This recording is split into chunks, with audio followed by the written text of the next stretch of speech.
तो degree of freedom हो चुका है। डिग्री ऑफ फ्रीडम में मोनोटोमिक के कितने होते हैं? 3, डाई के 5 और ट्राई के, डिपेंड करता है कि ट्राई में किसकी बात हो रही है। अगर मान लीजिए ट्राई में अगर हमने बात किया लीनियर की, तब तो बिल्कुल डायटोमिक जैसा चलेगा, तब तो कितने होंगे? 5 ही होंगे।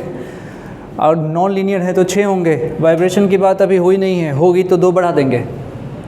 वाइब्रेशन की बात होगी तो 2 बढ़ा देंगे। रूम टेम्परेचर वाइब्रेशन कभी होता नहीं है, इसलिए वाइब्रेशन की बात होती ही नहीं है। आज का जो टारगेट है, इसमें कुछ टॉपिक जो आज के काम की है उसको ज़रा देखना। जैसे आज वाले सेक्शन में एक तो आपको law of equipartition of energy की बात करनी है, सही है। और उसके बाद से स्पेसिफिक हीट कैपेसिटी की बात होगी। उसके बाद से फिर कुछ क्वेश्चन दिख रहे हैं फर्स्ट लॉ ऑफ थर्मोडायनेमिक्स पे, उसके ऊपर बात कर लेंगे। और फिर जो स्लोप है, स्लोप मेयर्स रिलेशन, इसमें सीपी और सीबी के बाद से स्लोप के ऊपर चर्चा करेंगे। जैसे एक सवाल आइसोथर्मल का दिख रहा है और एक आपका है एडियाबैटिक का। तो ये कुछ टॉपिक हैं जो आपको कवर करने हैं।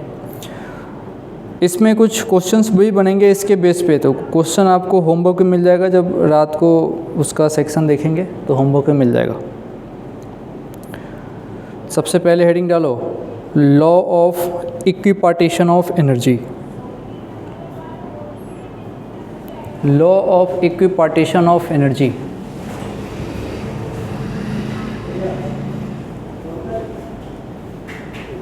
Law of equipartition of energy. Law of equipartition of energy, है ना। जब हम पढ़ते थे ना, तो एक किताब वगैरह जो अपन प्रेफर करते थे, कोई किताब ऐसी खोल दिया तो एक किताब है DC पांडे, नाम सुना होगा आप। तो कभी ऐसी खोल लिया, उसमें एक सेंटेंस लिखा था उन्होंने कि ideal gas behaves as ideal father. उनका सेंटेंस था ideal gas behaves as ideal father. अच्छी बात है। जैसे आइडियल फादर किसको कह सकते हैं? वो कह सकते हैं कि जो सारे बच्चों को बराबर बराबर प्रॉपर्टी का बंटवारा करे, उसको आइडियल फादर बोल सकते हैं। तो आइडियल गैस आइडियल फादर जैसा बिहेव करता है। वो क्या करता है? अपने हर एक मॉलिक्यूल को इक्वल अमाउंट ऑफ एनर्जी देता है। हर एक मॉलिक्यूल को इक्वल अमाउंट ऑफ एनर्जी देता है और वो होता है ½ kBT।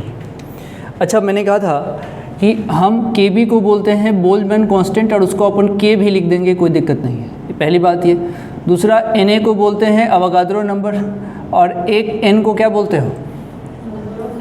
नंबर ऑफ मॉलिक्यूल्स बोलते हो। ठीक है, सब आप जानते हैं, कोई दिक्कत वाली बात नहीं है। मैंने कहा था कि ideal gas behaves as ideal father. इसकी कहानी समझते हैं। इसकी कहानी ये है कि हर एक मॉलिक्यूल को इतनी एनर्जी मिलेगी, हर एक मॉलिक्यूल को इतनी एनर्जी मिलेगी। हर एक मॉलिक्यूल के, और थोड़ा इसको और अच्छा बोलोगे तो हर एक मॉलिक्यूल के मतलब हर एक डिग्री ऑफ फ्रीडम के अकॉर्डिंग इतनी एनर्जी मिलेगी। तुम मन में इतना रखो कि kB की बात कब होती है? जब मॉलिक्यूल खेलते हैं। इसी kB को Na से गुना करते हो तो कौन बन जाता है? R बनता है। तो जब हम kB की बात करते हैं, इसी kB को Na से गुना कर देते हो तो ये R बन जाता है। अच्छा, R की बात करेंगे जब मोल की बात करेंगे, और जब मॉलिक्यूल की बात करेंगे तो अपने आप kB आ जाएगा। अच्छा, तो अगर मैं यहाँ पे बोलूँ एनर्जी एसोसिएटेड पर डिग्री ऑफ फ्रीडम पर मॉलिक्यूल, मैं अगर इसको बनाऊं तो मैं उसको बोलूँगा कि जो हमारे पास एनर्जी एसोसिएटेड है, लिखते चलो एनर्जी नहीं रहे, एनर्जी एसोसिएटेड पर तो ऐसे ही आ गया, पर डिग्री ऑफ फ्रीडम पर मॉलिक्यूल। मॉलिक्यूल पूरा लिखना, वो कितना होगा? थोड़ा गैप बना देता हूँ। वो होगा ½ kBT। आप ½ kT भी लिख देना, ½ kT भी लिख देना। K मतलब काइनेटिक एनर्जी, है ना, वो चल रहा है उधर वर्क ऑफ एनर्जी में, तो सारे एक जैसे लपेट देना। ये वहाँ तो के बोला था काइनेटिक एनर्जी थोड़ी कि आपकी मर्जी चलाओगे। तो half KBT, KB is the Boltzmann constant, ये एनर्जी एसोसिएटेड है पर डिग्री ऑफ फ्रीडम को, पर मॉलिक्यूल को। अगर मैं बात करूं कि डिग्री ऑफ फ्रीडम को मैंने अब F लिया तो कितनी एनर्जी मिलेगी उसको, F/2 KBT। अरे एक डिग्री ऑफ फ्रीडम को इतना मिला था तो F को कितना मिलेगा, F/2 KBT। लेकिन ये किसको मिला है, ये क्या लिखा हुआ है ज़रा देखना, इसका मतलब समझो। ये लिखा हुआ है एनर्जी एसोसिएटेड अपॉन मॉलिक्यूल। पर मॉलिक्यूल इतनी एनर्जी एसोसिएटेड है पर मॉलिक्यूल। डिग्री ऑफ फ्रीडम कितनी है इसमें, F। अच्छा, अगर मान लो कि हम डिग्री ऑफ फ्रीडम को भी इसको क्या रखें, F, ठीक है, और जो नंबर ऑफ मॉलिक्यूल रख रहे हैं उस नंबर ऑफ मॉलिक्यूल को रखते n, तो उस कंडीशन में जो मुझे एनर्जी मिलनी है वो कितनी मिलेगी, F/2 n KBT मिलेगी, F/2 इंटू n KBT। अगर ये नंबर ऑफ मॉलिक्यूल को मैं अवोगाद्रो नंबर के बराबर कर दूं, इस नंबर ऑफ मॉलिक्यूल को अवोगाद्रो नंबर के बराबर कर दूं, तो ये क्या बन जाएगा, R, तो वो क्या बन जाएगा, F/2 RT। तो वहाँ पे हमको क्या बोलना चाहिए, डिग्री ऑफ फ्रीडम F है, नंबर ऑफ मॉलिक्यूल है वो मोल में N है, तब ये इतना मिलेगा। अच्छा तुम सोचो, ये तो हम निकाल सकते हैं, हमें क्या पता होना चाहिए, ये वाला 1/2 KBT। इसका कोई डेरिवेशन नहीं होता, ये बात होती है, उन्होंने कहा है तो माननी पड़ेगी बात कि आइडियल गैस आइडियल फादर के जैसा होता है। वो हर एक मॉलिक्यूल को 1/2 KBT एनर्जी देता है पर डिग्री ऑफ फ्रीडम। ये बात आपको पता होनी चाहिए, सही है?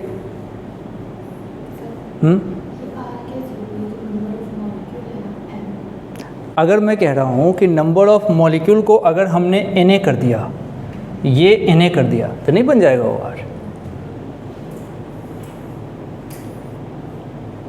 तो अब जरा सोच के देखो, मेरे से एनर्जी एसोसिएटेड का फॉर्मूला क्या बन के आ गया, वो आ गया U, और वो U आ गया F/2 RT आएगा।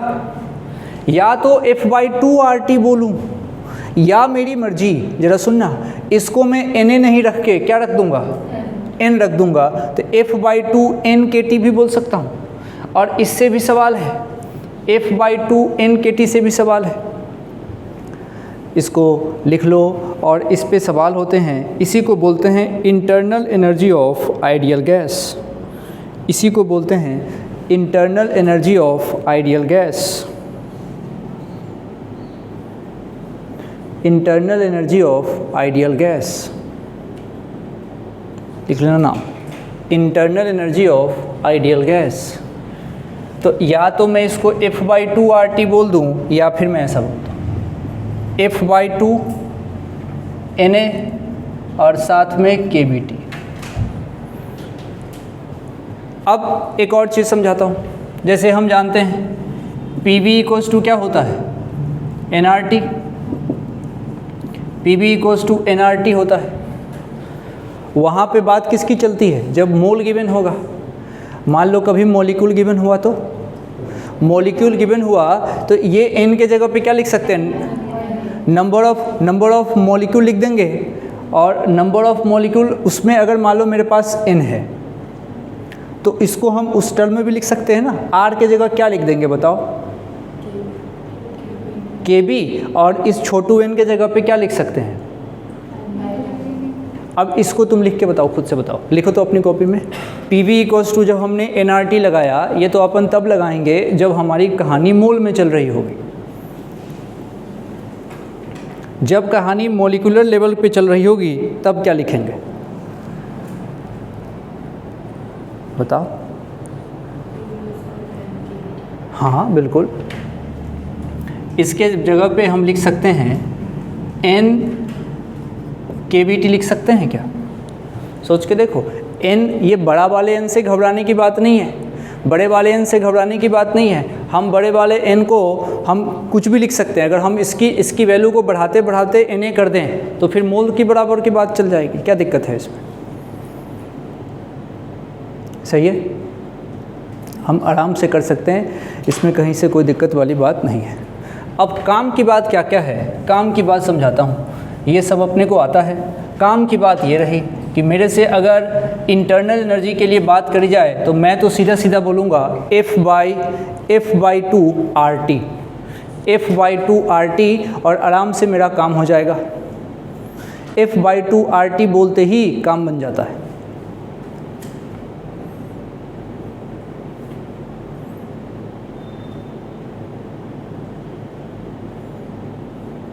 सबसे इम्पोर्टेंट सेक्शन कि अब हमको ये पता होना चाहिए कि एक ऐसा 1/2 kT ऐसे लिख दो, ये क्या है? ये है एनर्जी। अच्छा, कैसी एनर्जी? तो पर मॉलिक्यूल और पर डिग्री ऑफ फ्रीडम एनर्जी होती है 1/2 kT पर मॉलिक्यूल पर डिग्री ऑफ फ्रीडम। बाकी कुछ भी अगर हमको ध्यान नहीं आ रहा तो हम निकाल सकते हैं। ये सबसे इम्पोर्टेंट है। ये कहा था उन्होंने, एनर्जी एसोसिएटेड पर मॉलिक्यूल पर degree of freedom is half kBT, half kBT। बाकी कुछ भी ध्यान नहीं है तब भी काम बन जाएगा।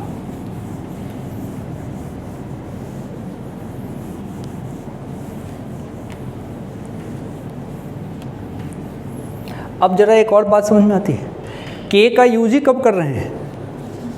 जब मॉलिक्यूल लेवल पे बात हो। K का यूज़ तभी कर रहे हैं जब मॉलिक्यूल लेवल की बात हो। अब ज़रा सोचो, अगर मेरे से कहा जाए 5 मॉलिक्यूल तो 5 से गुना कर देंगे, और उसका डिग्री ऑफ फ्रीडम पूछा जाए तो डिग्री ऑफ फ्रीडम पूछा जाएगा तो यहाँ F से गुना हो जाएगा। F अगर 3 है तो 3 से गुना हो जाएगा। तो मेरे ख्याल से अब कोई भी रिलेशन तुम निकाल सकते हो, और इतनी जानकारी है तो।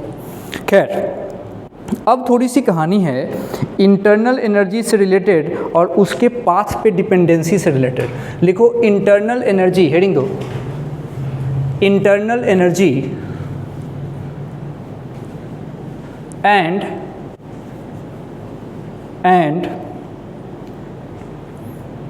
Internal energy and work, internal energy and work, नीचे ब्रैकेट में लिखो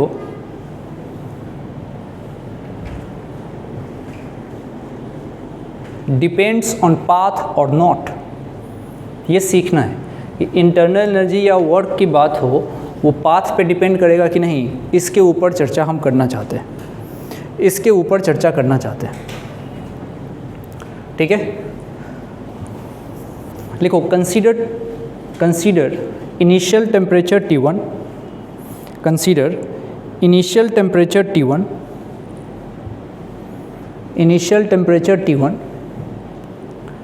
and final temperature T2, initial temperature T1 and final temperature T2। ठीक है, अब बताना शॉर्ट में डायरेक्ट, अगर मेरे पास नंबर ऑफ मोल अगर पता हो तो उस कंडीशन में U का फॉर्मूला क्या लिखूंगा? नंबर ऑफ मोल पता होना चाहिए, नंबर ऑफ मोल पता होना चाहिए। नंबर ऑफ मोल n है, मान लो तुम्हारे पास नंबर ऑफ मोल n है और तब U लिखना है। मुंह मत देखो, कॉपी पे लिखो और ऐसे शांत मत बैठा करो। मुंह चलता ही नहीं है, एकदम से मरियल टाइप बैठे रह रहे हो। नंबर ऑफ मोल मेरे पास n है, उस कंडीशन में बात करो तो बताओ U का फार्मूला क्या बनेगा? नंबर ऑफ मोल n है तो U का फार्मूला क्या बनेगा? अरे नंबर ऑफ मोल बोल रहा हूं तो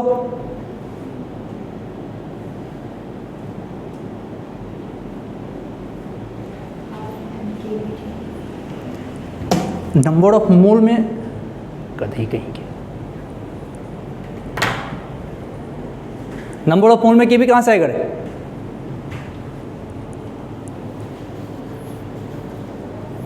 ये क्या लिखा हुआ है? इसमें नंबर ऑफ मोल कितने हैं? 1। और जब नंबर ऑफ मोल n हो जाएगा तो F/2 इंटू nRT। इतना क्या गधे की तरह सोच रहे हो जो? अगर एक बार भी K की चर्चा करी जब मोल अगर गिवन होगा तो फिर देखना कैसे हो यार तुम लोग, साफ डफर ही एकदम से, खाली डब्बा लेके तो फिर तो हो गया, फिर तो सिलेक्शन तो छोड़ो, बर्तन मांजने की भी पढ़ाई करनी पड़ेगी फिर। U का फॉर्मूला F/2 nRT। अगर मान लो मोल पता हो तब तो यही लग सकता है, जहाँ F कौन है? डिग्री ऑफ फ्रीडम, और N कौन है? Number of mole. Number of mole, एक केमिस्ट्री वेमिस्ट्री तुम लोग सब डब्बा रखा है क्या?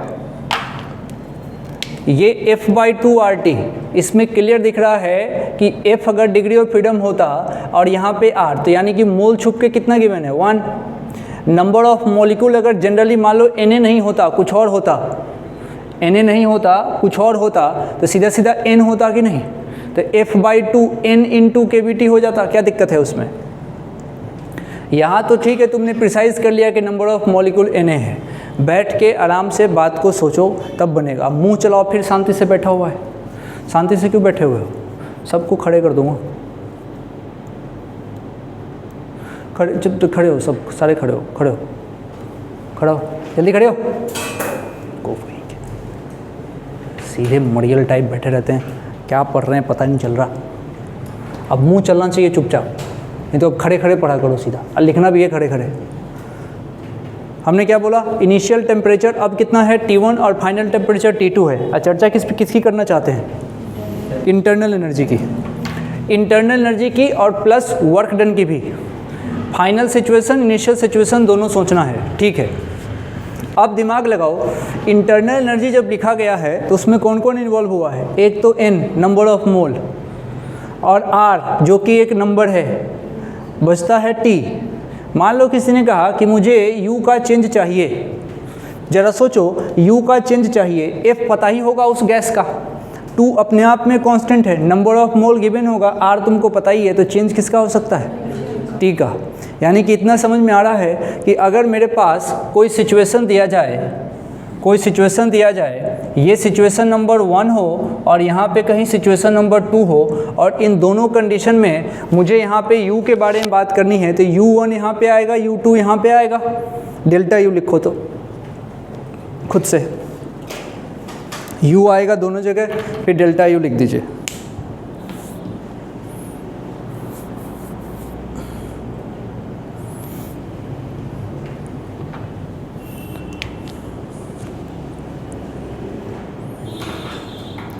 लिख दिया? तो तुमने U1 लिखा होगा, अब इसको देख के बोलो, क्या बोलोगे उसको? F/2 nRT1, और इसको बोलोगे T2। ऐसी मुंह चलना चाहिए। अब जरा सोचो, अगर मुझे यहाँ से डेल्टा U निकालना रहा, U2 इसको फाइनल अगर मानते हैं, U2 माइनस U1, अब कोई बीच में ऊँ नहीं कर देगा कि दूसरा बोल ही रहा है तो मैं बीच में मुँह चला लूँ। स्कूल का प्रार्थना थोड़ी है, स्कूल में प्रार्थना ऐसे करते ना अपन चार पार्टी बोल रहे हो, हमारा बस मुँह चला रहे। और यहाँ पे F/2 nR कॉमन आएगा, और ये आया T2 माइनस T1, मानते हो ना? ये आया डेल्टा U। ये डेल्टा U किस पे डिपेंड किया? मेनली टेम्परेचर के चेंज पे, बाकी पैरामीटर्स का असर ही नहीं पड़ा, क्योंकि इनिशियल और फाइनल में सिर्फ टेम्परेचर चेंज का इशू है।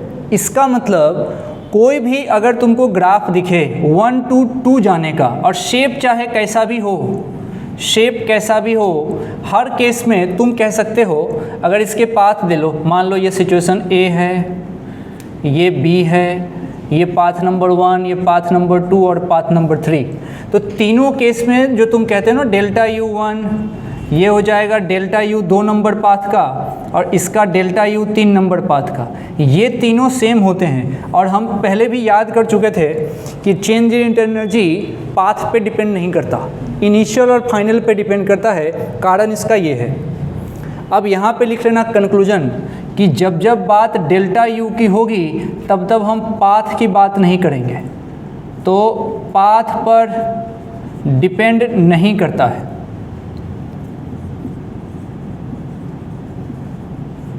डेल्टा यू पाथ पर डिपेंड नहीं करता है, कारण ये है। अब ज़रा तुम सोचो, तुम्हारे लिए u का डायरेक्ट अगर तुमसे मोल के टर्म में पूछा जाए तो F/2 nRT डायरेक्ट मोल के टर्म में पूछा जाए, कभी हम भूल गए तो हाफ KBT से शुरू हो जाएंगे, जो यहाँ लिखा हुआ थोड़ी देर पहले, ये रहा हाफ KBT शुरू हो जाएंगे। ये हाफ KBT किसको मिलता है?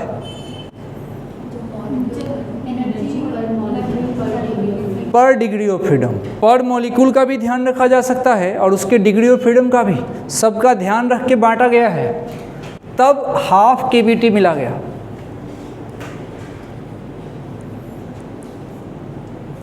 एनर्जी एसोसिएटेड पर मॉलिक्यूल पर डिग्री ऑफ फ्रीडम 10, 20, 30 बार जब बोलोगे तो इससे फ्लुएंसी आ जाती है। तो ये तो थी डेल्टा यू की बात, और इस पे बात बन गई कि पाथ पे डिपेंड नहीं कर रहा, चलो ठीक है मान लिया। टेम्परेचर पक्का इस A के हिस्से में टेम्परेचर T1 रहा होगा और इस B के हिस्से में टेम्परेचर T2 रहा होगा, और इसके अकॉर्डिंग हमने बात करी होगी। अच्छा, ये तो इसकी कहानी है। अगर सेम फोटो के साथ वर्क डन पे चर्चा करी जाए तो क्या होगा? सेम वर्क डन होगा। अपने आप को एक झापड़ मारो, बढ़िया बढ़िया मारो।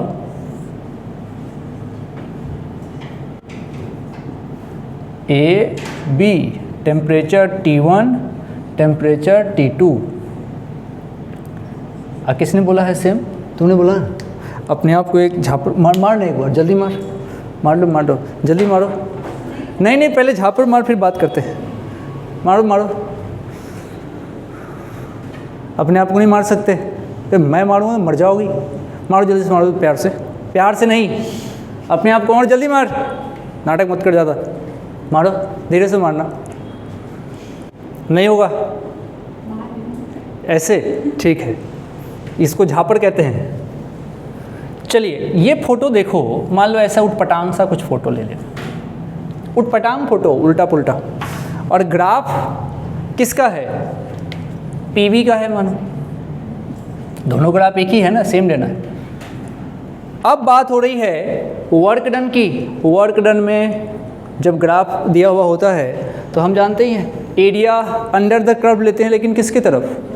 वॉल्यूम की तरफ। अब इसका नाम क्या था? इसका नाम, नीचे वाले का नाम 3 था, ये 2 था और ये 1 था।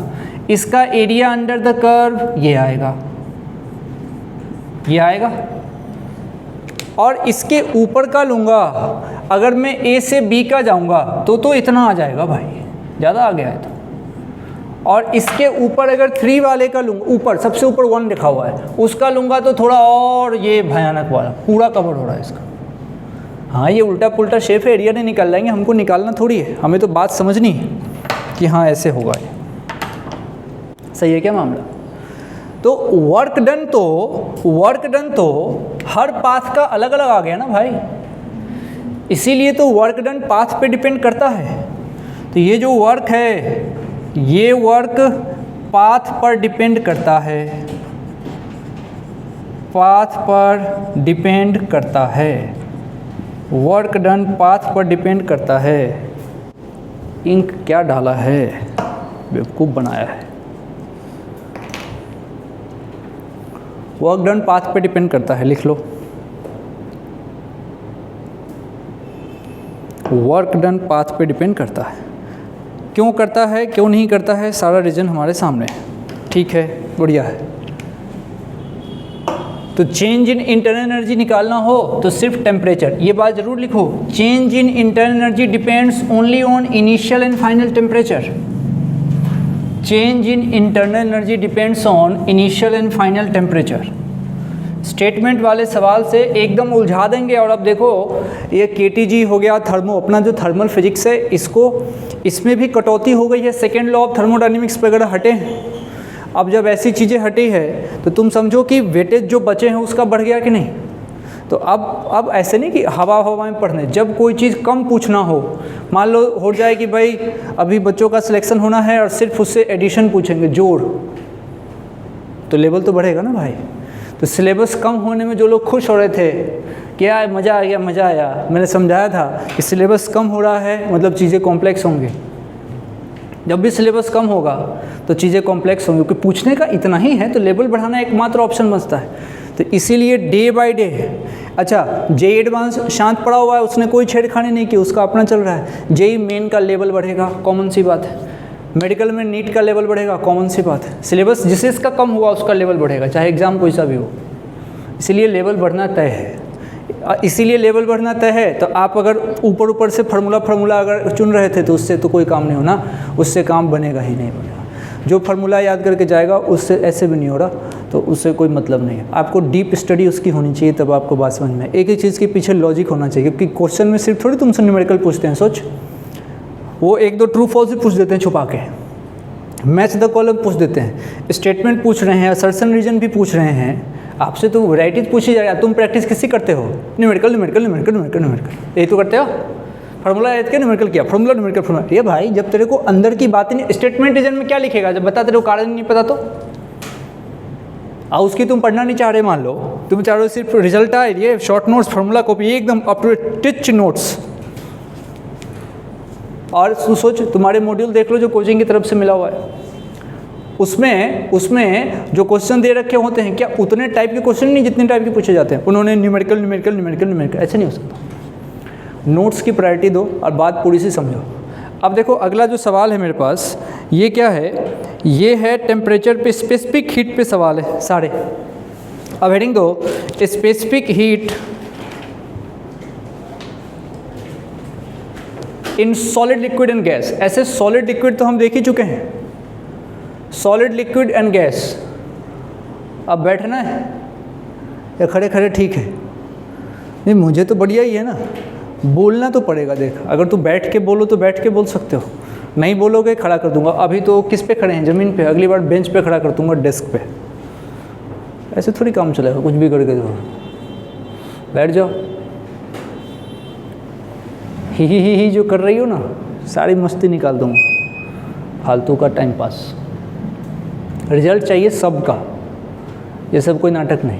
अब तुम ये समझ रहे हो कि रिकॉर्डिंग होता है तो नहीं बोल पाएंगे। अब साला रोज़ रिकॉर्डिंग होगा तो मैं बोलूँगी नहीं, ऐसे थोड़ी चलेगा है। ये सोच रही होगे तुम लोग, तो ऐसा नहीं होगा भाई। उसमें नो फिल्टर, जो बात है सब बात है। अगर तुम जैसे क्या सोचते हैं लोग कि रिकॉर्डिंग हो रहा होगा तो मतलब थोड़ा सा तो छान वान के बोल गए, हो रहा है नहीं हो रहा? लेक्चर रिकॉर्ड नहीं हो रहा? रिवीजन में काम के लिए रखना। अच्छा देखो, तुम्हारा हीट एंड थर्मो का एक और प्लस पॉइंट है, जो चीज़ अभी हो रही है वो रात को भी करेंगे। एक बार हैंड आउट बस टैली कर लिया करना, क्योंकि कोई ज़रूरी नहीं कि एक ही उसी पैटर्न पे चले। कुछ न्यूमेरिकल उससे मान लो इच्छा हो गई, न्यूमेरिकल उससे हुआ, कभी यहाँ हो गई वहाँ हो गया, एक जैसा चले ना चले। 80% तो सिमिलर रहेगा, 20% 19-20 हो सकता है। तो भाई अगर कोई चीज़ वहाँ अगर अच्छा हो गया तो देखने में क्या जाता है। इसलिए एक बार हैंड आउट टैली कर लेना। कुछ क्वेश्चन अगर उसमें तुमको मिल जाते हैं तो उसको कर लेना। इसलिए इसको अप टू डेट रहना दोनों चीज़ों का। जितने भी आपको फैसिलिटी मिल रही है सबका फ़ायदा उठाओ, क्योंकि ज़्यादा दिन तो है नहीं फ़ायदा उठाने का, यही साल है, इसके बाद क्या। इसीलिए जो है बात समझिए, रिजल्ट जो है सबका चाहिए। ऐसा नहीं कि कोई एक पास कर गया फिर दूसरा, कोई एक पास कर गया तो ठीक है उसको खुशी होगी, लेकिन मेरा जो लेवल ऑफ सेटिस्फेक्शन है वो तो तब होगा जब सारे निकलें, है कि नहीं। अब सारे निकले तो सबका लेवल अलग अलग है, सबकी प्रॉब्लम अलग अलग है, सबके मेहनत करने की कैपेसिटी अलग है, सबकी गेन करने की कैपेसिटी अलग है, सबकी एब्जॉर्ब करने की अलग है, रिफ्लेक्ट की अलग है, सबकी अपनी अपनी है कि नहीं। सबका अपना अपना थ्रेशोल्ड है, इससे ज़्यादा मेरे से बर्दाश्त नहीं हो पाएगा, ऐसा भी है ना सबका, कि इससे ज़्यादा मैं तो भाई। लेकिन देख, एग्ज़ाम सबके लिए बराबर होना, जिसका जो एग्ज़ाम है सबके लिए बराबर होना। उसको थोड़ी, एग्ज़ाम वाले को थोड़ी मतलब है कि तुमको बुखार है तुम्हारे लिए इजी पूछ रहे हैं आज। वो तुम्हारे पर्सनल प्रॉब्लम से उसको प्रॉब्लम नहीं हो कि देयर इज़ ए पैटर्न। तो आपको जो है ऐसे तो नहीं चलेगा, बोलना तो पड़ेगा इसमें। देखो अब देखो अगली कहानी, स्पेसिफिक हीट। कुछ चीज़ें तो तुम जीनियस हो, जानते हो पहले से ही। जैसे तुम सॉलिड और लिक्विड का पढ़ चुके हो, कैलोरीमेट्री के अंदर पढ़ चुके हो ना, Q = MS ΔT, Q = MS ΔT, ये तो पढ़ ही चुके हो तुम। हाँ, आवाज़ फिर नहीं आ रही है, तो तुम खड़े खड़े ही अच्छे लगते हो। Q equals to M S delta T तुम पहले से पढ़ चुके हो। अब जरा सोचो, यहाँ से यूनिट निकालने भी तुमको आता है, ये तुम कहते हो Q upon M into delta T. अब अच्छी बात सोच के देखें यहाँ से, क्या S और Q बराबर हो सकते हैं क्या? मैं ऐसी आज मेरा मन है कि मैं S और Q को बराबर कर दूँ, मुझे क्या करना पड़ेगा? हाँ, मैं मास को कर दूंगा 1 kg और डेल्टा टी को भी कर दूंगा 1 डिग्री सेल्सियस या फिर 1 केल्विन, जो भी मेरी इच्छा है। तो उस कंडीशन में ही S और Q इक्वल हो जाएंगे। और पक्का लोगों ने ऐसा ही किया होगा, तभी तो उन्होंने डेफिनेशन बनाया कि किसी सब्सटेंस का, कितना सब्सटेंस, 1 kg का, मान लो ग्राम बोलना है तो 1 ग्राम, जैसी उसकी इच्छा हो। मान लो सब्सटेंस लिया उसने 1 kg और उसने कहा कि मैं टेम्परेचर बढ़ाऊंगा 1 डिग्री सेल्सियस, तो उसको कितनी हीट चाहिए? उसको उस सब्सटेंस का स्पेसिफिक हीट बोला होगा। अब तुम जानते हो, अब उसको ग्राम बोला होगा तो ग्राम के अकॉर्डिंग बोल देंगे उसका ग्राम स्पेसिफिक हीट। मान लो यहाँ ग्राम होता तो ग्राम बोल देते। अच्छा जरा सोचो, ये फार्मूला कब लगाए थे तुम? आइस में भी लगाए थे और वाटर में भी लगाए थे, दोनों में लगाए थे। यही फार्मूला वहाँ 2 जगह लग गया था। मतलब सॉलिड और लिक्विड की तो टेंशन नहीं है, हम कैलोरीमेट्री में पढ़ चुके हैं। तो बस इतना लिख लो और डेफिनेशन के लिए जगह छोड़ देना, तुम घर पे लिखना, क्योंकि डेफिनेशन तुमको पहले से आता है, इसमें कोई दिक्कत वाली बात नहीं है। डेफिनेशन की दिक्कत नहीं है, डेफिनेशन आप पहले से जानते हैं। डेफिनेशन जो तुमको बनाने के लिए कहा जाता है ना, जैसे 10th 12th में डेफिनेशन भी जो बनाते थे तो रटते थे अपन, तुमको याद है? 1 डिग्री ऐसा ऐसा 1 ऐसा, लेकिन तुम सोच के देख, वो कहता है ये इसके बराबर है। जैसे कोई भी उठा लो, R equals to rho L by A, R equals to rho L by A. अब जरा सोच, R और रो कब बराबर होगा? है ना? अब डेफिनेशन बना लोगे कि एरिया कितना होना चाहिए उसका? 1 मीटर स्क्वायर, लेंथ होना चाहिए 1 मीटर, ठीक है? तो उसके कोरस्पोंडिंग सोचा जाए तो R और रो एक ही है, समझ रहे हो क्या? रेजिस्टेंस ही है दोनों, लेकिन बोलने का तरीका ना होना चाहिए। अच्छा, उसी तरीके से अगर मैं गैस की बात करूं तो गैस में भी ऐसा चलेगा, ms डेल्टा टी। अभी बात चल रही है गैस के हिस्से की, चूंकि चैप्टर हमारा अब गैस वाला चल रहा है। कैलोरीमेट्रिक में तो इसकी पूरी बात हो गई थी, ठीक है भाई, गैस की बात है, अच्छी बात है। Q equals to ms delta T, चलो ठीक, लिख दिया। गैस में लोग मास से ज़्यादा मोल पे फोकस करते हैं, इसीलिए वहाँ पे मास नहीं लिया जाता, वहाँ पे मोल लिया जाता है।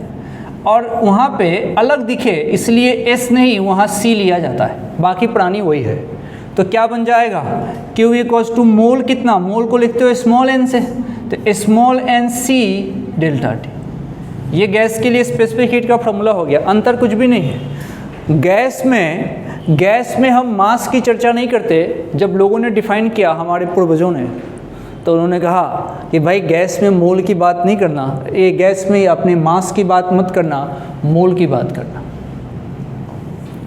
इन गैस हम बात करते हैं मोल की, तो NC डेल्टा टी। यहाँ से Q और C बराबर हो सकता है, सोच के देख। जब मैं N को 1 मोल रख दूँ और टेम्परेचर चेंज जो हो रहा है डेल्टा टी, इसको 1 डिग्री सेल्सियस कर दूं, और डेफिनेशन बोलना हो तो मैं उसको ऐसे बोल दूं। यहाँ से C अगर मुझे लिखना हो तो Q upon N delta T. फिर मैं बोलूं कि 1 मोल सब्सटेंस का 1 डिग्री सेल्सियस टेम्परेचर बढ़ाने में जितनी हीट चाहिए, अब वो सब्सटेंस कौन है? गैस है। ऐसी बात हो जाएगी। तो डेफिनेशन बनाने में हम ऐसा इसका यूज़ कर सकते हैं। यूनिट की टेंशन नहीं है। मान लो किसी की इच्छा हुई कि Q को मैं जूल में रखूं, ऐसे ही मन है उसका, और ये मोल और यहाँ पे डिग्री सेल्सियस, वो कैलोरी में रखेगा तो ठीक है, लेकिन ध्यान रखना है कैलोरी है, मोल है, फिर डिग्री सेल्सियस। उसकी इच्छा होनी चाहिए अकॉर्डिंग टू क्वेश्चन। ऐसा यूनिट की बात करते हैं तो वो क्या हो जाता है? जूल हो जाता है, इतना अपने को आता है। और 1 कैलोरी बराबर 4.2 जूल, ये सब अपन समझते हैं, ठीक है। तो ये छोटी सी बात है जो आपको करने आना चाहिए। तो मैं यहाँ से अगर सीधा सीधा C का यूनिट पूछूँ, एक सवाल है यूनिट पूछ रहा है, तो क्या लिखोगे उसको? हाँ, ऐसा ही तो बोलोगे, जूल अपन मोल इंटू डिग्री सेल्सियस, ठीक है। मन है तो लिख दीजिए, कोई दिक्कत वाली बात नहीं है। तो इसको थोड़ा इम्पोर्टेंस देते हैं, Q equals to NC delta T. तो अगली हेडिंग डालना Q equals to NC delta T, सब हेडिंग इसी के अंदर चर्चा करना चाहते हैं। Q equals to NC delta T, इसके ऊपर बात करना चाहते हैं, ठीक है। NC डेल्टा टी,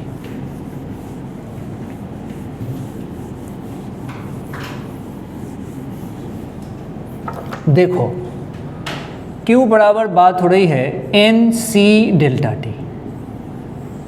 अच्छा ठीक, अब बात दो करनी है, एक करना है आइसोथर्मल पे और एक करना है एडियाबैटिक पे। पहली चर्चा करना चाहते हैं आइसोथर्मल पे, तो इसमें पार्ट 1 में डालो आइसोथर्मल। आइसोथर्मल में तुम जानते हो, थोड़ा ये आसान है तो डायरेक्ट लिख देता हूँ, T कांस्टेंट। तो Q बराबर तुम लिखोगे NC डेल्टा टी, जीरो हो जाएगा क्या? बस हो गया, वहाँ पे Q की वैल्यू क्या हो जाएगी। लेकिन ये थोड़ी करना आपने को, हमें क्या निकालना है? C बताओ कितना होगा। हाँ, इसके चक्कर में यहाँ से पहले पूरा लिख दूँ, ऐसे लिख देता हूँ, देखो मैं यहाँ से C निकालता तो मेरे पास आता Q upon N into delta T. अब ज़रा सोच, Q सब कुछ ठीक है, N ऐसे ही छोड़ते, नीचे जीरो, टर्म बच जाता इन्फानाइट। तो तुमने याद किया होगा आइसोथर्मल में स्पेसिफिक हीट C इन्फानाइट होता है। तुमको एक बात समझ में आ रही है, जब हम आइस पढ़ते थे तो कहते थे उसका स्पेसिफिक हीट कितना होता है? 1/2, और वाटर को 1 बोलते थे। कब? ग्राम में। जब केजी की बात आती थी और तो 4200 बोलते थे। इसका मतलब वहाँ तो ठीक था, लेकिन यहाँ तो प्रोसेस पे भी डिपेंड कर रहा है। अभी आइसोथर्मल हुआ तो C इन्फानाइट आ गया, अभी C को जीरो करके दिखाता हूँ। मान लो प्रोसेस एडियाबैटिक हो गया। अब जैसे ही प्रोसेस एडियाबैटिक हो गया और Q बराबर हम ये जानते हैं NC डेल्टा टी, अब मुझे इस Q को वहाँ जीरो करना पड़ेगा। तो यहाँ से C की वैल्यू जो ये होती Q upon N delta T, अब ये 0 अपॉन N डेल्टा टी हो जाएगा और ये C क्या हो जाएगा? 0। मतलब C इन्फानाइट भी आ गया, उसी गैस का C इन्फानाइट आ गया और उसी गैस का C 0 आ गया। अगर प्रोसेस बदल गया तो C के बारे में एक और बात लिख लेंगे, C की वैल्यू प्रोसेस पर डिपेंड कर रही है। C की वैल्यू प्रोसेस पे डिपेंड कर रही है। 0 भी पॉसिबल है और इन्फानाइट भी, और बाकी बीच में तो जो है वो तो है ही सही। तो पूरा 0 इन्फानाइट सब पॉसिबल हो रहा है। ये C की बात है, तो ये इस चीज़ का अपने को ध्यान रखना है, ठीक है। ये कंक्लूजन है। अब हेडिंग दो, first law of thermodynamics. First law of thermodynamics short में बोलते हैं FLOT, first law of thermodynamics. First law of thermodynamics FLOT। पहली बात, ये एनर्जी कंजर्वेशन पे डिपेंड है, मतलब based on energy conservation. First law of thermodynamics based on energy conservation.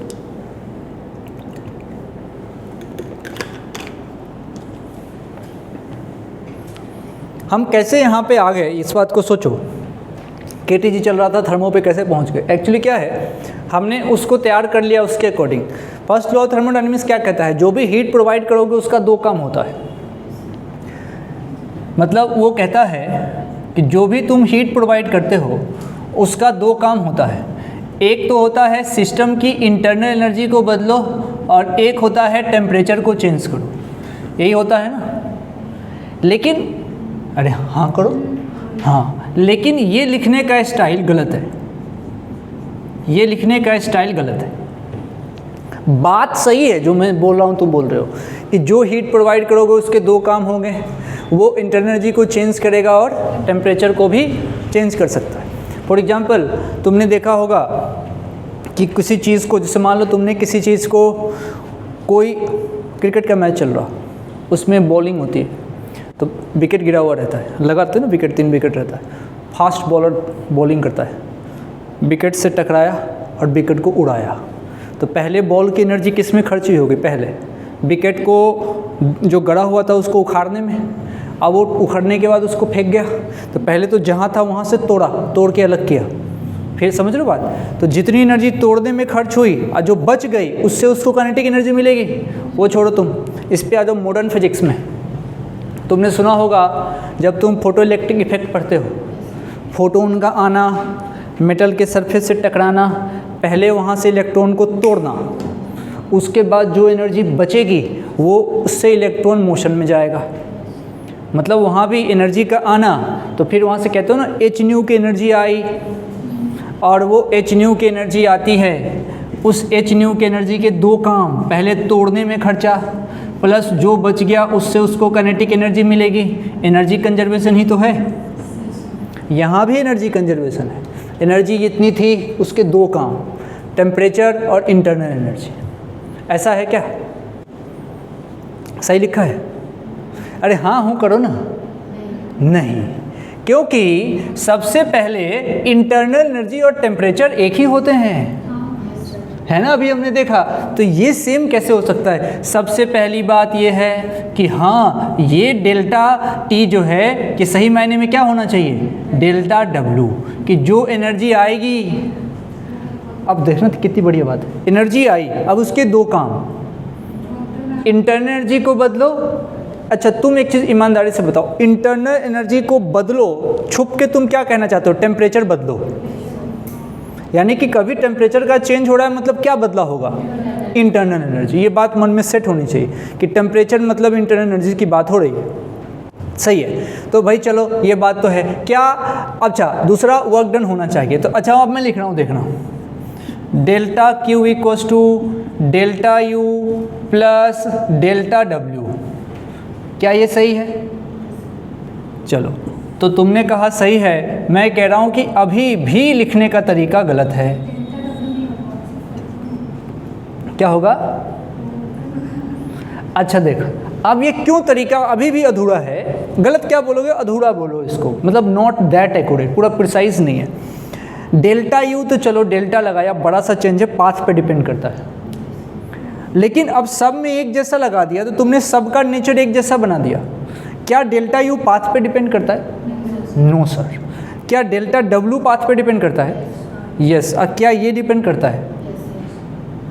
अब देख मैं बताता हूँ सही क्या रहेगा, कि एक जैसा सिंबल बनाएं, एक जैसा सिंबल बनाएं। मान लो इसमें तुमने ऐसा लगाया तो इसमें भी ऐसा लगा दो, तो इसमें ऐसा लगा दो, या फिर इसमें डी लगा दो। अब देखो तुम सोच रहे हो क्या कहना क्या चाह रहे हो? बिल्कुल बात सही है, क्या कहना चाह रहे हो?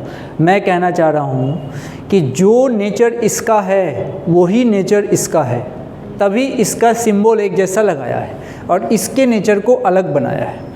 क्योंकि ये जो डी यू है वो डी यू किसी भी प्रोसेस के लिए क्या हो सकता है? सेम, क्योंकि वो किस पे डिपेंड कर रहा है? टेम्परेचर पे। बात समझिए, आपको उसमें सिर्फ इनिशियल और फाइनल पे डिपेंड करना पड़ता है। अच्छा रही बात वर्क डन की, तो वर्क डन क्या होता है? Area under the curve. तो वर्क डन डिफरेंट हो सकता है भाई। वर्क डन पे ये तो वर्क डन जोड़ोगे तभी आएगा ना, समझ रहे हो क्या? मान लो कभी ये डी यू की वैल्यू आ गई 20 और अगले केस में भी 20 आएगी। किसी एक केस में वर्क डन आ गया 70 और किसी एक केस में वर्क डन आ गया 80, तो ये तो इधर 100 हो जाएगा, इस वाले में क्या हो जाएगा? 90। मतलब भाई वर्क डन के बदलने से ये तो बदल जाएगा। ये कहने का तरीका इसका ऐसा है, इसलिए सिंबल पे ध्यान देना। बात वही है कि जो मान लो फालतू बात अगर कोई लिखे तो कहेगा भाई जो एनर्जी देगा या तो वो उसके इंटर एनर्जी को बदलेगा और उसके बाद क्या करेगा? वर्क डन करेगा। लेकिन लिखने का प्रिसाइज तरीका है कि वर्क डन और हीट का सिंबल एक जैसा बनाना चाहिए। लिख लेना, वर्क डन और हीट का सिंबल एक जैसा बनाना चाहिए, एक जैसा बनाना चाहिए, एक जैसा बनाना चाहिए। कोई ज़रूरत नहीं कि ऐसा ही डेल्टा लगाना है, तो डी भी लगा सकता है, तो फिर यहाँ डेल्टा लगा देना। मान लो तुम्हारा मन किया कि मैं तो यहाँ डी लगाऊंगा, तो वर्क में भी डी लगा दो, फिर यहाँ डी मत लगाना, फिर यहाँ डेल्टा लगा दो।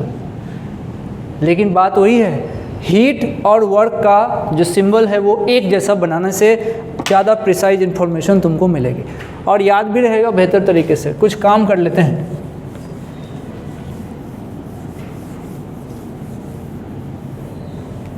वेस्ट किस पे है?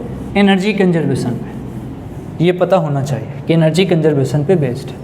अब आधे से ज़्यादा लड़ाई तो इसकी हो चुकी है। अब एक मेजर पोर्शन है साइन कन्वेंशन, जो बिल्कुल फिजिक्स के लिए ही है। लिखो sign convention, sign convention bracket में लिख दो only for physics. Sign convention only for physics, only for physics. कितने लोग हैं यहाँ? 3 हैं। एक है इंटरनल एनर्जी, एक है वर्क डन और एक है हीट सप्लाइड। सप्लाइड या हीट कुछ भी, हीट एक्सट्रैक्ट भी तो हो सकता है। मतलब हीट का, अच्छा हीट का भी साइन होगा, इसका भी, यू का भी साइन होगा और इसका भी साइन होगा। तो तीनों का साइन लिखो। पहले लिखो, सबसे पहले लिखो heat supplied. Heat supplied sign किसका लिख रहे हैं? हीट का। तो उसमें अगर पता लग गया कि हीट सप्लाइड है तो डैश देख लिख दो पॉजिटिव। हीट अगर सप्लाई है तो पॉजिटिव। और दूसरा क्या होता है? एक्सट्रैक्ट भी तो, सॉरी वो इजेक्ट भी तो हो सकता है। जैसे साइलेंसर से धुआं निकलता है, एक्सट्रैक्ट हो रहा है, तो हीट एक्सट्रैक्ट या रिलीज कह दो, रिजेक्टेड कह दो, हीट रिजेक्टेड, वो क्या ले लोगे? नेगेटिव। अच्छा, अब बताओ इंटरनल एनर्जी का साइन कैसे डिसाइड करो? बिल्कुल इंटरनल एनर्जी का सही मायने में जो बात हम करेंगे तो उसमें आ कौन रहा है? डेल्टा यू में फाइनली यही तो चेंज करेगा, तो वो आ जाएगा T2 माइनस T1, यही आएगा ना। तो अब जरा सोच के देखो, जब वो T2 माइनस T1 आ गया, इसको लिख सकते हैं अपन T final minus T initial, और वो डेल्टा यू इसी के प्रोपोर्शनल है। मतलब अगर T फाइनल ज़्यादा है, मतलब टेम्परेचर अगर बढ़ा होगा, तो उस कंडीशन में इंटरनल एनर्जी का चेंज क्या लिया जाएगा? पॉजिटिव। खुद से लिख लो इस बात को। टेम्परेचर इंक्रीज मतलब U इंक्रीज मतलब डेल्टा U पॉजिटिव। खुद से लिखिए शॉर्ट में। टेम्परेचर बढ़ाऊंगा मतलब U बढ़ेगा, मतलब डेल्टा U पॉजिटिव होगा। अब उल्टा तो समझ ही जाओगे, टेम्परेचर अगर कम किया जाएगा तो डेल्टा U निगेटिव होगा। तो किस किस का लिख लिया हमने? हीट में लिख लिया और U में लिख लिया। अब कौन बचा? Work done. हाँ ये बताओ।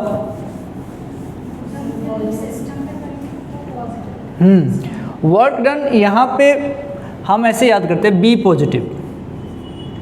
B पॉजिटिव, B पॉजिटिव मतलब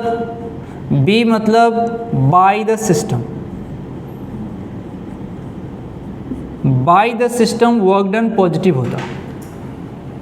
वर्क डन बाय द, यहाँ पे होता है फिजिक्स में, work done by the system is taken as positive, और ऑन द सिस्टम, एक याद रहेगा दूसरा समझ में आ जाएगा, ऑन द सिस्टम निगेटिव होगा।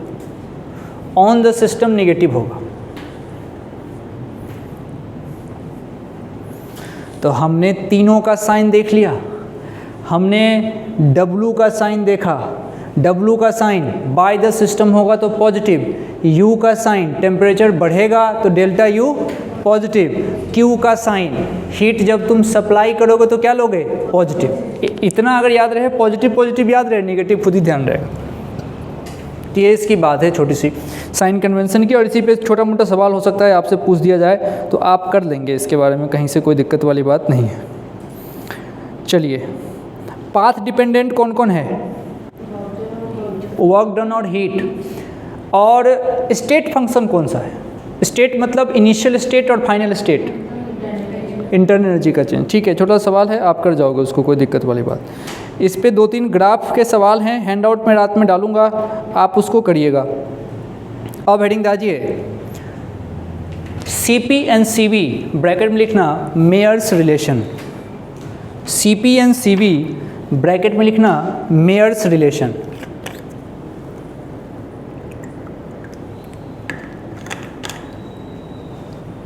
CP एंड CV ब्रैकेट में आएगा मेयर्स रिलेशन। रात को 9:30 बजे से जुड़ जाना, एक क्लास कंटिन्यू करेंगे न्यूमेरिकल के साथ। अभी ध्यान से सुनना, CP एंड CV इसको बचा कर रखता हूँ, देख काम आएगा। ऊपर लिख लेता हूँ। हमने सीखा कि जो भी हीट आती है उसके दो काम होती है। क्या काम होते हैं भाई साहब? इंटरनल एनर्जी का चेंज करो और साथ में वर्क डन करो। तो यहाँ पे वर्क डन और हीट का एक जैसा फॉर्मूला लिखना चाहिए, अच्छी बात है ये। अच्छा, मान लो तुम नहीं भी लिखोगे तो फर्क नहीं पड़ेगा, लेकिन अगर वो पूछ दिया तब फर्क पड़ जाएगा। पूछ दिया तो फर्क पड़ जाएगा। जैसे कोई तुमसे पूछे कि वर्क डन बताओ पोटेंशियल एनर्जी के टर्म में, तुम बोलते हो ना mgh, काम चल जाता है। सही मायने में वो h नहीं है, डेल्टा h है। तुम मेरे से मेरी हाइट पूछते हो, मैं कहता हूँ 3 फीट। मान लो तुमने मेरे से हाइट पूछी, मैंने कहा 3 फीट, 3 फीट बोल दिया मैंने। सही मायने में वो क्या है? डेल्टा h 10 फीट है, मतलब 3 फीट है। मैंने कितना 10 बोल दिया था क्या? 3 बोला है ना? हाँ। मान लो मैंने कहा कि मेरी हाइट 3 फीट है। सही मायने में मैं कहना चाहता हूँ कि मेरी हाइट नहीं डेल्टा h है, क्योंकि जहाँ पे मैं खड़ा हूँ, जहाँ पे मेरा पैर है, उसकी हाइट कितनी थी? 0। तो वो मैंने h - 0 किया था, तब मैंने बोला है। लेकिन इतना कौन करता है? सीधे हाइट पूछो, 3 फीट, बात खत्म। अब प्रिसाइज पूछा जाए, रेफरेंस फ्रेम का इंफॉर्मेशन देना हो, तो तुमको सही मायने में रेफरेंस फ्रेम कौन है? ग्राउंड। या तुम बोलोगे नहीं नहीं, हमने तो मिट्टी भरवाई, हमारा ग्राउंड तो ऊंचा है। तो ऐसे थोड़ी होता है, छत पे खड़े हैं तो 103 फीट। रेफरेंस कंसीडर किया जाता है कि कहाँ पे, और वो जब कॉमन हो जाता है। अब हाँ, इसमें अगर किसी ने साइन को उल्टा पुल्टा कर दिया और न्यूमेरिकल सॉल्व करे तो विशेष फर्क नहीं पड़ रहा उसको, लेकिन जब यही पूछ दिया जाए 3-4 ऑप्शन देके, तब फर्क पड़ जाएगा। अब समझो मैं क्या कहना चाह रहा हूँ। मैंने कहा CP और CV, हम चर्चा करना चाहते हैं CP की, CV की, और इन दोनों को जोड़ने वाले को बोलते हैं मेयर्स रिलेशन। मेयर्स रिलेशन मैं जानता हूँ तुमको याद होता है, लेकिन कारण समझना इंपॉर्टेंट है, इसलिए मैं तुमको इसके स्टेटमेंट पे लेके चलता हूँ कि आखिर ये आया कहाँ से। मैंने देखो इसको लिखते के साथ ये पढ़ाया है, मतलब ये ड्राइव कहाँ से हुआ होगा? यहीं से हुआ होगा, यहीं से ड्राइव हुआ होगा मेयर्स रिलेशन। अगर आपको आता है तो आप ड्राइव कीजिए, मेयर्स रिलेशन अगर आपको आता है तो ड्राइव कीजिए। सबसे पहले जो मेरे पास क्वेश्चन है वो है आइसोकोरिक प्रोसेस का। आइसोकोरिक प्रोसेस मतलब क्या सेम हुआ होगा? वॉल्यूम। आइसोकोरिक प्रोसेस,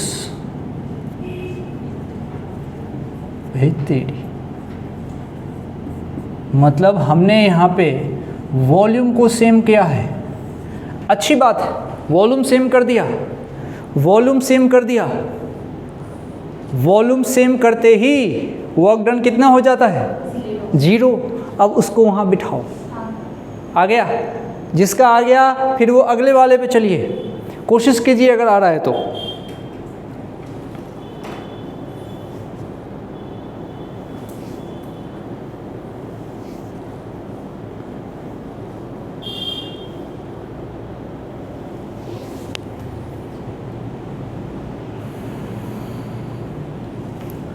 अब देखिए, जो सीखना चाहते हैं वो इधर देख लीजिए कि क्या है मामला।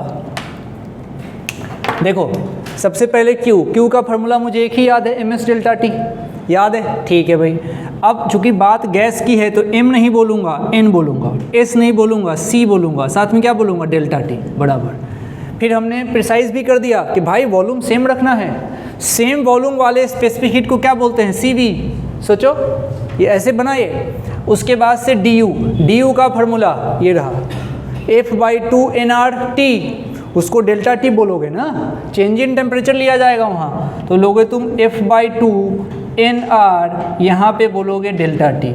इसको क्या करोगे? 0, इसको करोगे 0, क्योंकि वर्क डन कितना होगा यहाँ पे? 0। अब डेल्टा टी से डेल्टा टी खत्म, अब n से n भी खत्म हो रहे हैं, तो बताओ CV की वैल्यू क्या हो गई? F/2R हो रहा है क्या? CV की वैल्यू। अब इस पे सवाल है, अब फालतू की बात पूछ देगा, कहेगा कि भाई मोनोएटॉमिक है तो F को अपन क्या रख देंगे 3, डाई बोलेगा तो रख देंगे F को 5। तो फालतू की बात है, वो अपना तुम लिख लेना, यहाँ मोनो का लिख लेना, डाई का लिख लेना। अब आओ, अब आ जाओ, जब हम बात करना चाहते हैं अगले प्रोसेस की, इसको मिटा दो क्या, अब अगला प्रोसेस लिखो। अब हम चाहते हैं आइसोकोरिक हो ही गया,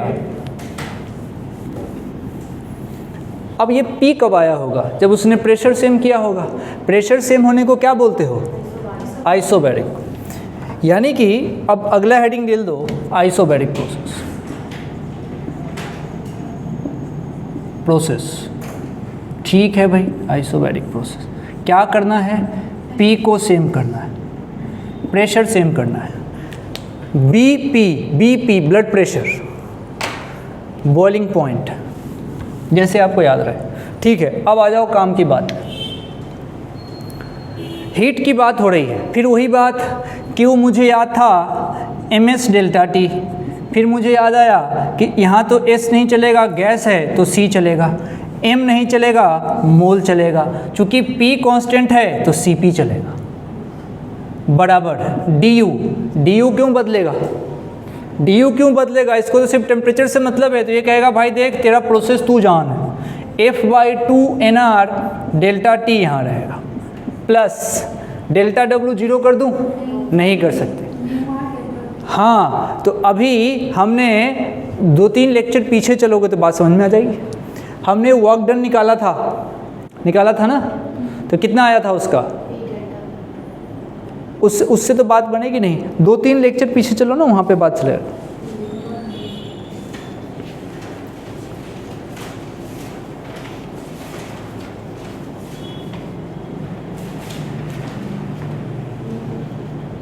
आया ना, वही जो बोला था μR डेल्टा T, मिल गया।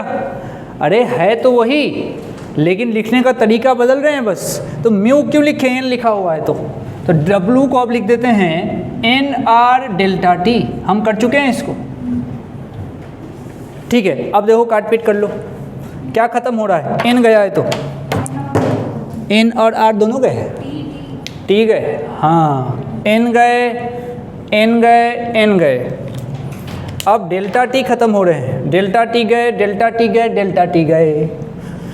अब क्या बच गए, Cp इक्वल्स टू ये रहा F/2R और ये प्लस R कॉमन ले लेते हैं तो ये हो जाएगा F/2 + 1, F/2 + 1। मान लो किसी ने कहा नहीं मैं क्यों R को कॉमन लूँ, एक तो रिलेशन वो ये लिख सकता है, ठीक है। दूसरा वो क्या कह सकता है, ऐसे कह सकता है, इस वाले टर्म को क्या बोल सकता है वो, Cv, अभी निकाला था हमने, तो इस वाले टर्म को Cv बोल सकता है। तो बस वही जो तुम करते हो, Cp निकालना होता है तो Cv पता होता है तुमको, उसमें R जोड़ देते हो। तो दोनों तरीके से निकाला जा सकता है, डिग्री ऑफ फ्रीडम वाले स्टाइल में भी और ऐसे भी। तो दोनों तरीके से जैसा आपको सूट करे बात बन जाएगी। यही मेयर्स रिलेशन हो जाएगा। हाँ यही तो है, वो तो तुमको तो ऐसा याद है, मान लो Cp में से Cv घटाइए R आएगा, बात तो एक ही है, यही है मेयर्स रिलेशन। अब तुम देखो, ये सब मुझे याद रहे न रहे, मान लो नहीं रहेगा तो कष्ट तो है ही सही, लेकिन पूरी फीलिंग इसकी ये है, अगर स्टेटमेंट वाले सवाल आते हैं तो अपने को समझ में आ जाना चाहिए कि स्पेसिफिक हीट का कॉन्सेप्ट किस पे बेस्ड है, फर्स्ट लॉ ऑफ थर्मोडायनेमिक्स में, उसी से सब कुछ ड्राइव हो रहा है। तो भाई जहाँ से ड्राइव हो गया सोर्स वही है ना। जैसे न्यूटन सेकेंड लॉ किस पे बेस्ड है, असली बात बताओ, change in momentum upon time पे, dp अपॉन dt पे, तो अब वहाँ पे बेस्ड है तो सारी चीज़ें वहीं से निकल के आएंगी ना, इसको समझना है। तो एक तो ये था। दूसरा, अब वो जो कहानी पूछ रहे हैं उसमें एक टेबल है जिसमें Cp, Cv और गामा की वैल्यू, अच्छा गामा समझते हो, Cp अपॉन Cv का रेशियो, एक जगह बना लो, जगह छोड़ दो, वहाँ टेबल बना के लेके आना, जहाँ पे सबके CP लिखना, तुम टेबल बना ले, मैं पूछ लूँगा, कल पूछूँगा टेबल। अभी मेरा टारगेट ये है कि मैं तुमको थोड़ा सा स्लोप बताना चाहता हूँ। लिखो स्लोप, स्लोप पर चर्चा करना चाहते हैं। पहला स्लोप लिखो आइसोथर्मल, पहला स्लोप लिखो आइसोथर्मल, आइसोथर्मल स्लोप।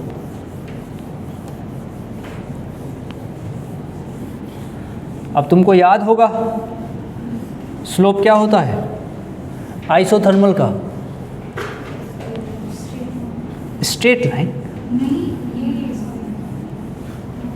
ये जो सॉरी वाला जो है ना, सॉरी, ये सॉरी इसलिए आता है कि तुम याद करके बैठते हो। हाँ, हाइपरबोला, रेक्टेंगुलर हाइपरबोला। क्या डिफरेंस है रेक्टेंगुलर हाइपरबोला और हाइपरबोला में? जानते होगे, मैथ्स में पढ़ाते हैं, नहीं पढ़ाते हैं क्या? मास्टर साहब से पूछ के आना, मास्टर साहब what is the difference between hyperbola and rectangular hyperbola. In short, मैं तो अगर मेरे से पूछो तो as a physics teacher I can simply say कि जिसके पावर में 1 हो वो रेक्टेंगुलर हाइपरबोला होता है, बाकी जितने हैं वो हाइपरबोला में हैं। नहीं समझे? इधर देखो, A प्रोपोर्शनल 1/b है ना, तो B के पावर में कितना है 1। तो ये जो ग्राफ बनेगा वो ग्राफ कैसा बनेगा? Rectangular hyperbola. 1 है तो सम्मान देना, अच्छा भाई तू बड़ा अच्छा, रेक्टेंगुलर हाइपरबोला। लेकिन इसके पावर में कुछ भी हो जाए, B के पावर मान लो माइनस का गामा, या माइनस गामा छोड़ प्लस का, वो तो ऊपर करता होता, ठीक है। ये B का पावर गामा, अल्फा बीटा, वो A B 5 7 8, तो ग्राफ का नेचर तो होगा हाइपरबोलिक, लेकिन उसमें तुम रेक्टेंगुलर नहीं बोलोगे। रेक्टेंगुलर बोलने के लिए सिर्फ इन्वर्सली प्रोपोर्शनल होना ज़रूरी नहीं है, उसके पावर में भी 1 होना ज़रूरी है। ये छोटी सी मैथ्स की बात थी, लेकिन आपको आना चाहिए। हमेशा रेक्टेंगुलर हाइपरबोला पर नहीं टूट पड़ना है। ऐसा नहीं कि पूरा नाम इनका होता है जैसे रेक्टेंगुलर हाइपरबोला, शॉर्ट में हाइपरबोला बोलते हैं, ऐसा नहीं है, ऐसा नहीं है।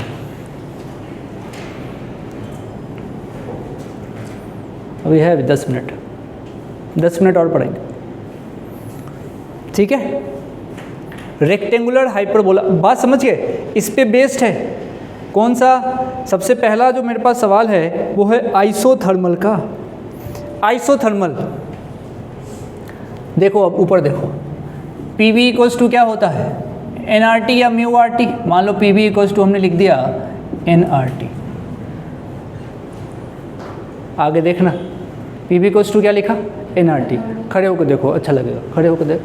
हाँ, PV इक्वल्स टू NRT, बढ़िया है। अब देखो यहाँ पे दूर दूर तो कहीं भी x नहीं है, लेकिन हम इसको ज़बरदस्ती करके x के रिस्पेक्ट में डिफ्रेंशिएट करना चाहेंगे। कोशिश करके देखो, हमने लिखा PV इक्वल्स टू NRT। पहली बात सुनना, पहली बात सुनना, प्रोसेस कौन सा है? आइसोथर्मल, तो टेम्परेचर कांस्टेंट। तो क्या मैं वहाँ पे कहूँगा PV इक्वल्स टू कांस्टेंट? मानो कांस्टेंट K है कोई भी ऐसे ही। अब तुम इसको ज़बरदस्ती करके डिफ्रेंशिएट करो with respect to x, differentiate करो ज़बरदस्ती।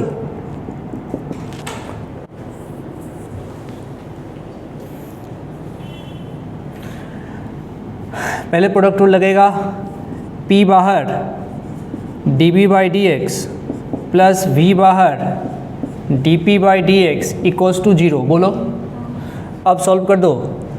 P dB/dx equals to minus of V dP/dx। मानते हो? x से x घटा दो, मतलब काट दो, काट दिया। अब इधर आ जाओ, अब इधर आ जाओ। अब तुमको चाहिए स्लोप, तुमको चाहिए स्लोप किसके किसके बीच? P एंड V का चलेगा। अब करके देखो, मुझे तुम स्लोप बताओ, मुझे तुम स्लोप बताओ। स्लोप बताओ मतलब तुम मुझे क्या बताओ? ऊपर प्रेशर नीचे वॉल्यूम रख रहे हैं, तो तुम मुझे dP/dV बता दो। ऊपर में प्रेशर रखेंगे, नीचे में वॉल्यूम, तो यहाँ से dP/dV की वैल्यू बता दो फटाफट। आ गया ना? -P/V, क्लियर दिख रहा है? तो dP/dV इक्वल्स टू माइनस का P/V, यही स्लोप है। ऊपर p नीचे b, मैंने स्लोप का डेफिनेशन बता रखा है, ऊपर का टर्म अपॉन नीचे का टर्म। अब ये निगेटिव क्यों आया? पहली बात ये देख, dp अपॉन db मतलब स्लोप की वैल्यू माइनस का p अपॉन v। हाँ, तो पहली बात ये ग्राफ कैसा बनेगा, अगर वॉल्यूम के साथ रिलेशन कैसा पहले इतना लिख लो फिर बात करता हूँ। dp अपॉन dv माइनस का p बाई v, आइसोथर्मल की बात चल रही है, आइसोथर्मल की बात चल रही है।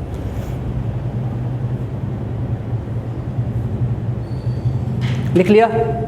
अब जरा सोचो, ये निगेटिव का लफड़ा देखते हैं कैसे दूर होगा। यहाँ से शुरू करते हैं फिर से, एक बार फिर से इतना लिखना, फिर ये देखना। यहाँ P V equals to constant, तो P प्रोपोर्शनल 1/v आएगा। सोच के देख, जैसे ही P प्रोपोर्शनल 1/v आ गया तो इतना तो तय है P और V के बीच का ग्राफ कैसा बनना चाहिए, रेक्टेंगुलर हाइपरबोला, क्योंकि पावर कितना है इसका 1। तो एक तो फैक्ट है कि ग्राफ इसका बनेगा रेक्टेंगुलर हाइपरबोला। अब फोटो देख के ना, जैसे तुम्हारा जो क्वेश्चन में ऑप्शन में रहेगा तो तुम रेक्टेंगुलर हाइपरबोला है हाइपरबोला फोटो देख के थोड़ी ना बता पाओगे, तो मैथ्स लगा के बताते हैं, प्रिसाइज देखना होता है। तो तुम्हारे लिए ये है, ठीक है।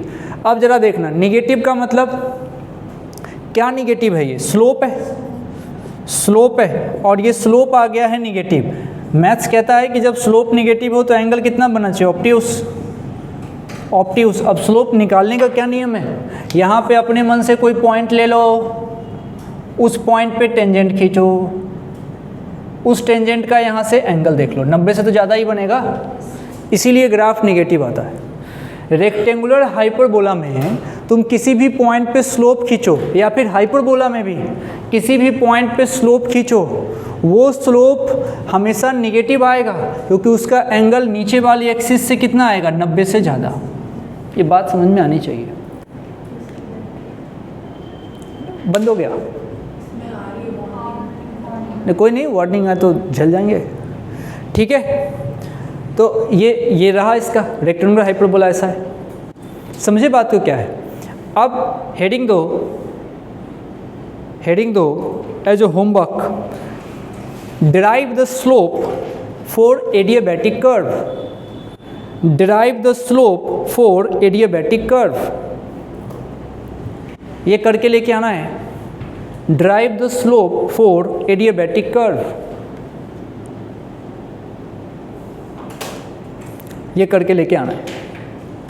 कहाँ से शुरुआत करोगे, पीबी का power gamma equals to constant से, और वहाँ से शुरू करके तब जाके बनेगी बात, ठीक है। तो आज इतना ही, बाकी आपको रात को जैसा मैसेज करूँगा उसके अकॉर्डिंग प्लान करके कंटिन्यू करना है। कर दो इसको बंद, तब